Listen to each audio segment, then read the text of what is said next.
అందరికీ happy Sunday. రొటీన్‌గా tomato egg curry ఏం తింటారు? ఈరోజు మసాలా ఎగ్ కర్రీ ఎలా చేయాలో చూద్దాం. గ్రేవీ కోసం ఆనియన్స్, టొమాటోస్, అల్లం వెల్లుల్లి, క్యాష్యూస్ కొన్ని మొత్తం పేస్ట్ చేసుకొని పక్కన పెట్టుకోవాలి. ఇప్పుడు ప్యాన్లో ఆయిల్ వేసి 2 టేబుల్ స్పూన్స్ జీలకర్ర, మీ దగ్గర ఉన్న బిర్యానీ స్పైసెస్ అన్ని యాడ్ చేసి మిక్సీ చేసి పెట్టుకున్న గ్రేవీ కూడా యాడ్ చేసి కొంచెం సాల్ట్, పసుపు వేసి మగ్గనివ్వాలి బాగా పచ్చివాసన పోయేదాకా. అది బాగా మగ్గి ఆయిల్ పైకి తేలేంత వరకు ఉంచాలి.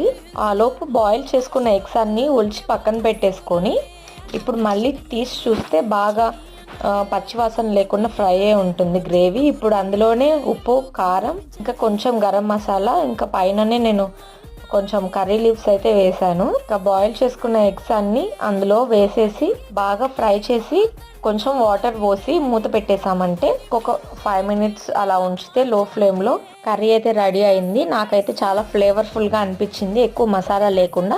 ఈ విధంగా ట్రై చేయండి.